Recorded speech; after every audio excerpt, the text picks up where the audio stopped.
सोचिए, आपके सामने नोटों का पहाड़ खड़ा है। इतना पैसा कि आप अपनी अगली 7 पुश्तों को भी राजा बना दें। 53 मिलियन पाउंड्स यानी भारतीय रुपयों में अरबों का खजाना। लेकिन उस खजाने को छूने की कीमत है एक मासूम बच्चे की कनपटी पर रखी हुई पिस्तौल। ये कहानी सिर्फ ब्रिटेन की सबसे बड़ी चोरी की नहीं है। ये कहानी है उस रात की जब लालच ने इंसानियत का गला घोंट दिया था। 21 फरवरी 2006, वो रात जब शैतान ने पुलिस की वर्दी पहन ली थी। इस खौफनाक रात के अंधेरे में उतरने से पहले एक छोटा सा काम। अगर आप रोंगटे खड़े कर देने वाली ट्रू क्राइम स्टोरीज के दीवाने हैं तो अभी सब्सक्राइब बटन दबाएं और लाइक जरूर करें। तो चलिए आगे बढ़ते हैं। कैंट की सड़कें उस शाम खामोश थीं। हवा में एक अजीब सी ठंडक थी, जैसे कोई तूफान आने वाला हो। कॉलिन डिक्सन अपनी सिल्वर निसान गाड़ी में घर लौट रहे थे। 51 साल के कॉलिन सिक्योरिटास डेपो के मैनेजर थे, एक जिम्मेदार और सुलझे हुए इंसान। उनका काम था करोड़ों पाउंड की सुरक्षा करना और उन्हें लगता था कि वे सुरक्षित हैं। लेकिन उन्हें अंदाजा नहीं था कि उनकी सुरक्षा का घेरा उस रात तार-तार होने वाला था। अचानक उनके रियर व्यू मिरर में नीली बत्तियां चमकी।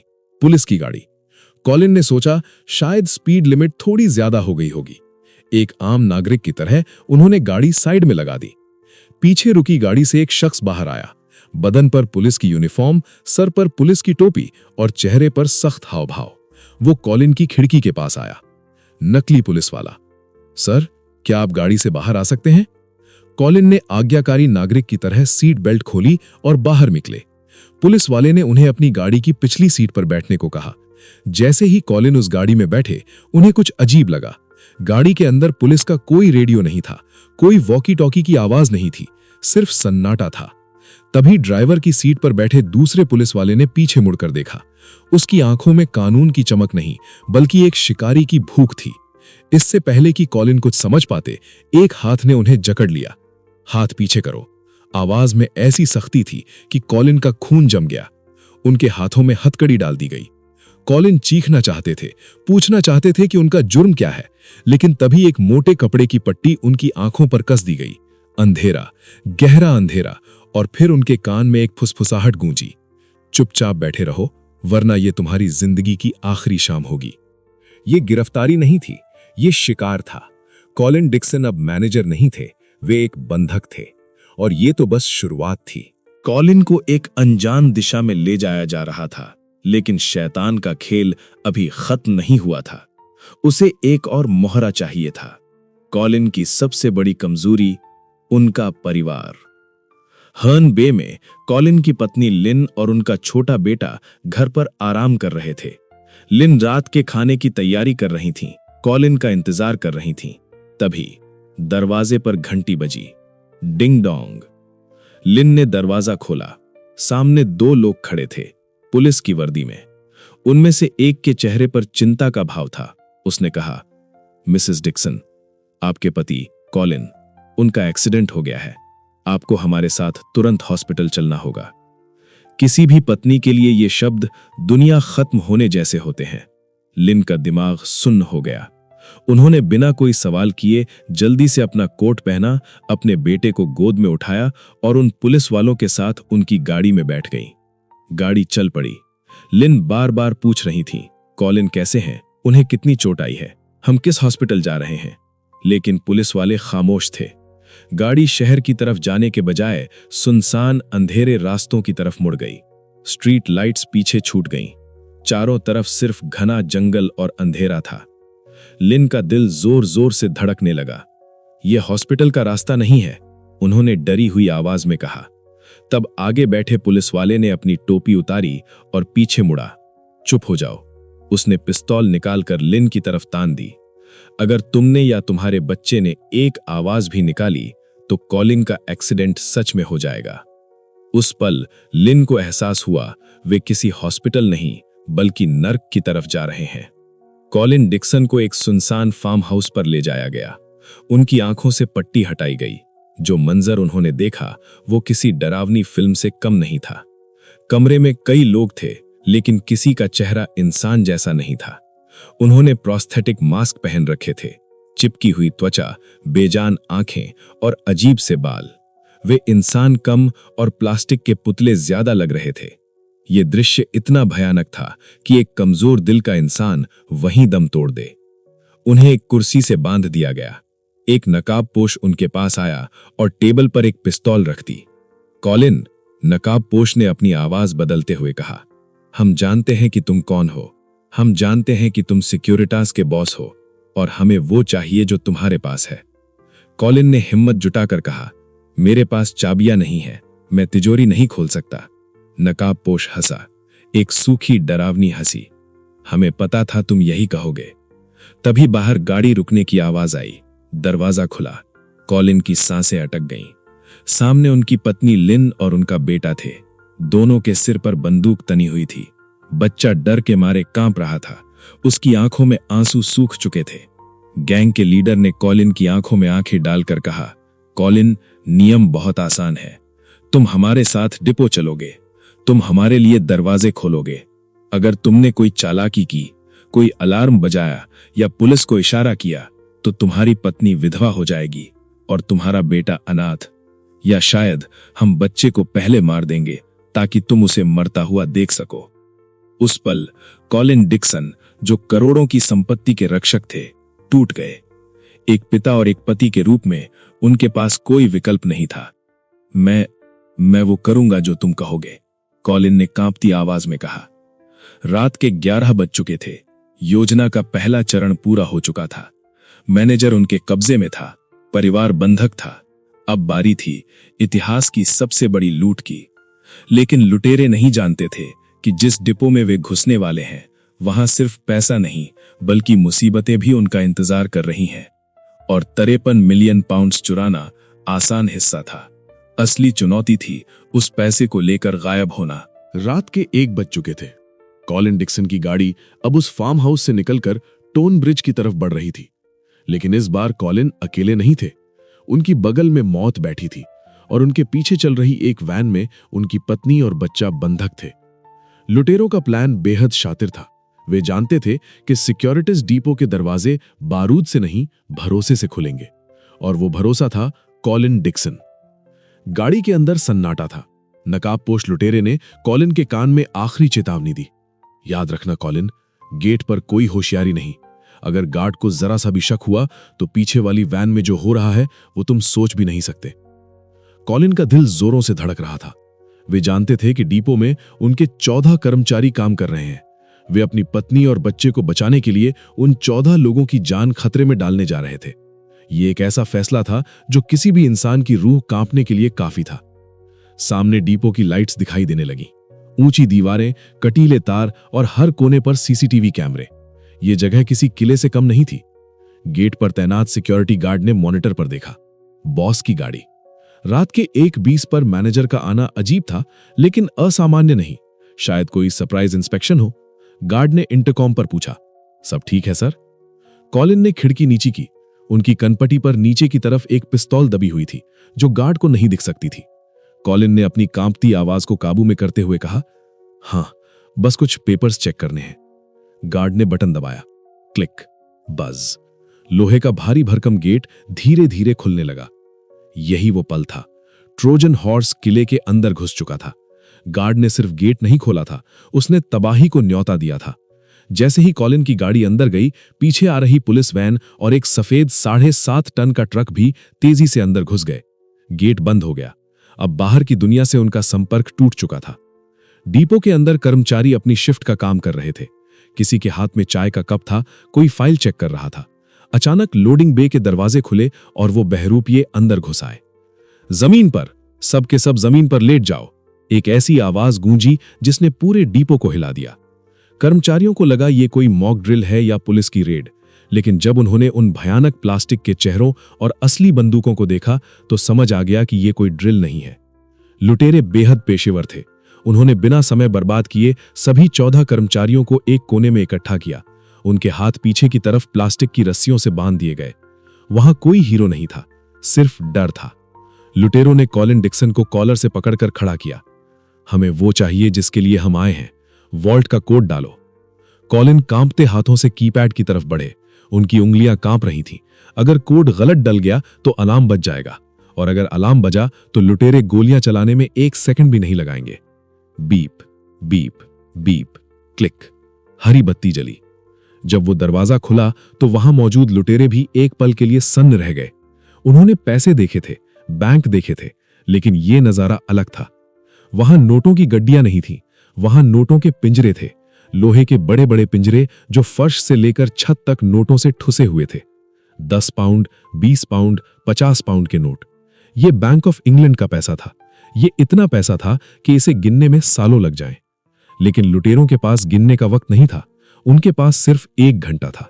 गैंग लीडर चिल्लाया, ट्रक लाओ, जल्दी करो, हर एक सेकंड की कीमत लाखों पाउंड है। अब शुरू हुई एक अजीब रेस। लुटेरे और बंधक बनाए गए कर्मचारी, सबको काम पर लगा दिया गया। लोहे के भारी पिंजरों को घसीटकर ट्रक की तरफ ले जाया जाने लगा। धड़ाम धड़ाम नोटों के बंडल ट्रक में फेंके जा रहे थे। पैसा इतना ज्यादा था कि लुटेरों का लालच उनके ट्रक की क्षमता से बड़ा हो गया। वे नोट भरते जा रहे थे, भरते जा रहे थे। ट्रक के शॉक एब्जॉर्बर्स दबने लगे थे। टायर्स पर दबाव बढ़ता जा रहा था। 50 मिलियन, 60 मिलियन, 80 मिलियन। तभी एक लुटेरे ने चिल्लाकर कहा, बस करो, ट्रक और वजन नहीं ले पाएगा। अगर टायर फट गया तो हम यहीं पकड़े जाएंगे। लेकिन वॉल्ट में अभी भी आधा पैसा बाकी था। लगभग 150 मिलियन पाउंड अभी भी वहीं रखे थे। उन्हें छोड़ना किसी भी चोर के लिए सबसे बड़ा दर्द था। गैंग लीडर ने एक आखिरी नजर उन बचे हुए नोटों पर डाली। उसने एक गाली दी और दरवाजा बंद करने का इशारा किया। लेकिन कहानी में अभी एक और पेंच था। भागने से पहले उन्हें इन 14 कर्मचारियों और कॉलिन डिक्सन के परिवार का इंतजाम करना था। वे उन्हें खुला नहीं छोड़ सकते थे। लुटेरों ने सभी बंधकों को, जिसमें कॉलिन की पत्नी और मासूम बच्चा भी शामिल थे, लोहे के उन खाली पिंजरों में बंद करना शुरू कर दिया। इंसानों को जानवरों की तरह पिंजरों में ठूंस दिया गया। चुपचाप बैठे रहना, एक लुटेरे ने जाते हुए कहा। अगर किस्मत अच्छी रही तो सुबह की शिफ्ट वाले तुम्हें खोज लेंगे, वरना। दरवाजा बंद हुआ, अंधेरा छा गया और बाहर एक ओवरलोडेड सफेद ट्रक 53 मिलियन पाउंड्स यानी लगभग 530 करोड़ रुपए लेकर कोहरे में गायब हो गया। ब्रिटेन के इतिहास की सबसे बड़ी चोरी हो चुकी थी। लेकिन लुटेरों ने एक गलती कर दी थी, एक बहुत छोटी सी गलती, जो अब पुलिस को उनके दरवाजे तक लाने वाली थी। रात के 2:45 बज रहे थे। 53 मिलियन पाउंड्स यानी 530 करोड़ रुपए उस सफेद ट्रक के पेट में भरे हुए थे। ट्रक का इंजन कराह रहा था। वो अपनी क्षमता से ज्यादा वजन खींच रहा था। लुटेरों की सांसें अटकी हुई थीं। अगर पुलिस की एक भी गश्ती गाड़ी ने उन्हें रोक लिया होता तो खेल वहीं खत्म हो जाता। लेकिन किस्मत शायद उस रात शैतान की तरफ थी। बाहर ट्रक दूर जा चुका था, लेकिन अंदर मौत का सन्नाटा था। कॉलिन डिक्सन, उनकी पत्नी और उनका मासूम बेटा और उनके 14 साथी, सब के सब लोहे के उन पिंजरों में बंद थे जहां कुछ घंटे पहले नोट रखे जाते थे। हवा कम हो रही थी, ठंड बढ़ती जा रही थी। उन्हें नहीं पता था कि लुटेरे सच में चले गए हैं या बाहर कोई पहरा दे रहा है। तभी सन्नाटे को एक छोटी सी आवाज ने तोड़ा। कॉलिन के बेटे ने पिंजरे की सलाखों को पकड़ा। वो बहुत छोटा था, बहुत दुबला पतला। कॉलिन की पत्नी ने उसे रोकने की कोशिश की, नहीं, बाहर मत जाओ। लेकिन उस बच्चे ने इतिहास बदल दिया। जहां बड़े बड़े सुरक्षा तंत्र फेल हो गए थे, वहां एक बच्चे की हिम्मत काम आई। वो सलाखों के बीच से बाहर फिसल गया। उसने कांपते हाथों से बाहर की कुंडी खोली। क्लिक, पिंजरा खुल गया। एक एक करके सभी कर्मचारी बाहर निकले। उन्होंने सबसे पहले अलार्म बजाया। सुबह के 3:15 हो चुके थे। पुलिस को कॉल जा चुकी थी। जब पुलिस डिपो पहुंची तो उन्हें अपनी आंखों पर यकीन नहीं हुआ। डिपो का फर्श खाली पड़ा था, नोटों के रैपर बिखरे हुए थे और वो 53 मिलियन पाउंड्स जो लुटेरे छोड़ गए थे, वो गवाह थे कि चोरी कितनी बड़ी हो सकती थी। केस कैंट पुलिस के सबसे तेज दिमाग वाले डिटेक्टिव्स को सौंपा गया। इसे नाम दिया गया ऑपरेशन मैजिशियन, क्योंकि लुटेरे जादूगरों की तरह आए और 53 मिलियन पाउंड लेकर गायब हो गए। पुलिस के पास क्या था? कुछ डरे हुए गवाह, सीसीटीवी फुटेज जिसमें नकाबपोश लोग दिख रहे थे, और एक अजीब सी बात, लुटेरों के चेहरे। वे चेहरे नकली थे, लेकिन बहुत ही हाई क्वालिटी के। डिटेक्टिव, ये कोई आम चोर नहीं है, ये प्रोफेशनल है।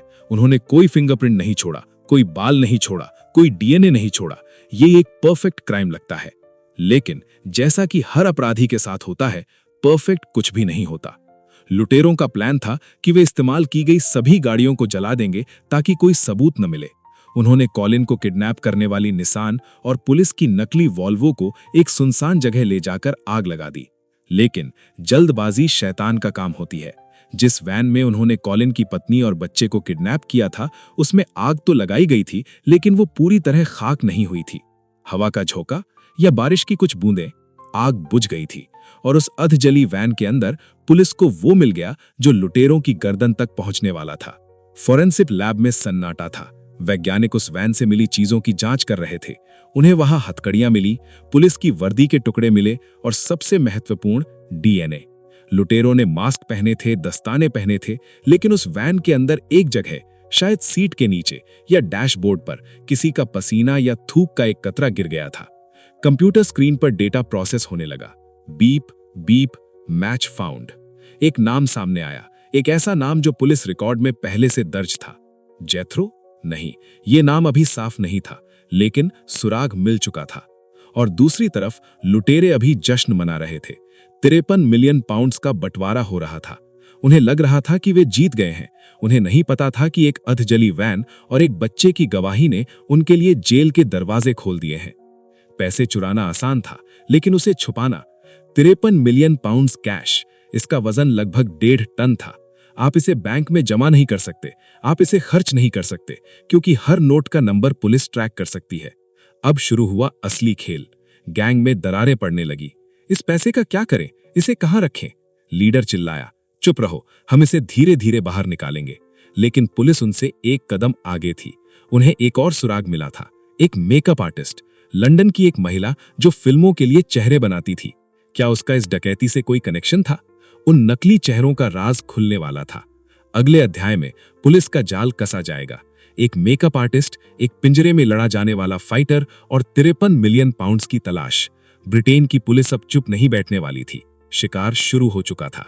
53 मिलियन पाउंड गायब थे, लेकिन लुटेरे एक निशान छोड़ गए थे, वो अधजली वैन और उसमें मिला वो छोटा सा सुराग। कैंट पुलिस की फ्लाइंग स्क्वाड अब हरकत में आ चुकी थी। ये वो यूनिट थी जो डकैतियों की स्पेशलिस्ट थी। उन्हें पता था कि ये काम किसी आम चोर का नहीं है। इसके पीछे एक शातिर दिमाग है, एक ऐसा दिमाग जो पुलिस की सोच से 2 कदम आगे चलता है। पुलिस को वैन में मिले मटेरियल की जांच करते हुए कुछ ऐसा मिला जो उन्हें हैरान कर देने वाला था।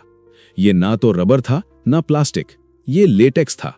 वही लेटेक्स जिसका इस्तेमाल हॉलीवुड फिल्मों में स्पेशल इफेक्ट्स और नकली चेहरे बनाने के लिए होता है। पुलिस ने कड़ियां जोड़ना शुरू किया।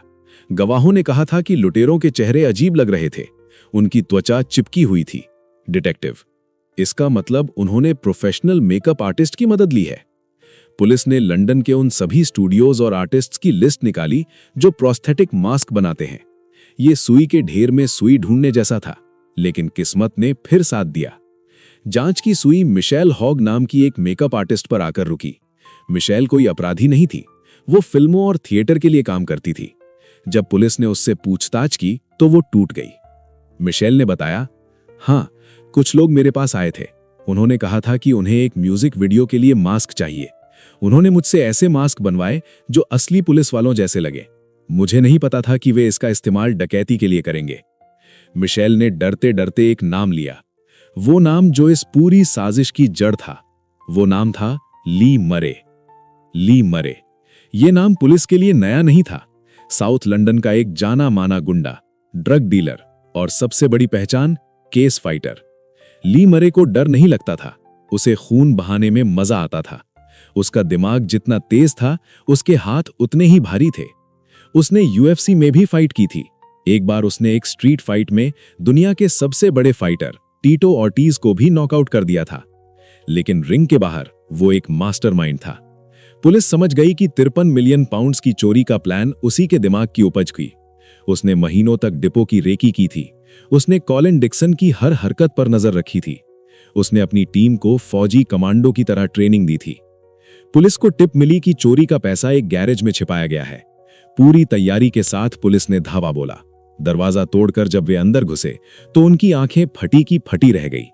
वहां एक सफेद वैन खड़ी थी और वैन के अंदर नोटों के बंडल बोरों में भरे हुए। पुलिस ने गिनना शुरू किया।